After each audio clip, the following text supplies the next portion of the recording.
ادخل جوه الجامعه. يا عم رايح فين؟ مين هشمشم جوه بعد كده تخش الجامعه؟ يا عم هو الجامعه دي بتاع مين؟ يا عم هو جنبك يا عم يا عم ادخل شارب خمره وسجاير وريحته. يا عم هو بيدخل الجامعه ده انت مالك انت؟ ادخل تعالى بس ادخل انا ما يعني اخش وشارب خمره كده. مالك انت يا عم؟ انت بتشتري بشرب ولا بتشتري بعمل وانت يا عم هتجيب الفلوس يا عم. الله يغفر الجامع جميعا. حرام عليك. يا عم ولا بيتكم ولا شاشة انت مالك انت؟ ولا الشيخ هيقول على المفازون يا عم ولا اي لا انا اعمل قاعد اعملها عالي صوت يا عم والجامع خلاص. انت مالك انت؟ ولو شارب الخمر. اقعد هنا يا شيخ قاعد استنى الروح. تعالى بس كف باب ايدك 3 مرات. لا ايدك 3 مرات. 3 مرات. وبعد كده ممكن 3 مرات. مضمضة.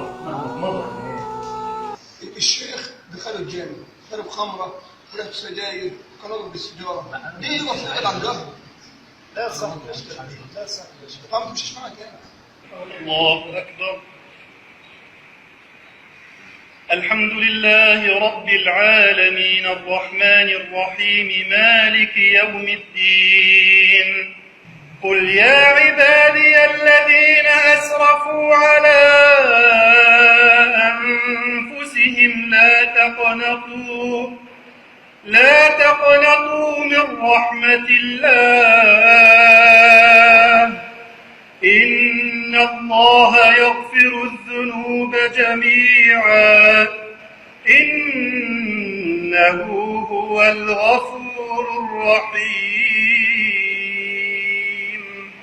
الله أكبر.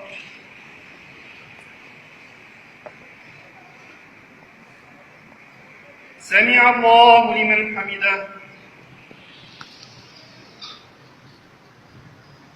الله أكبر.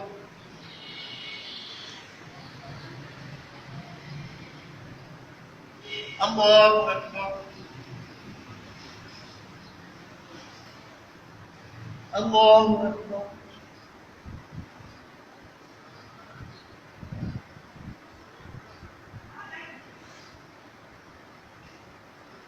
الله أكبر.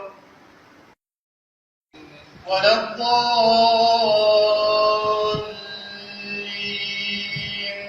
آمين.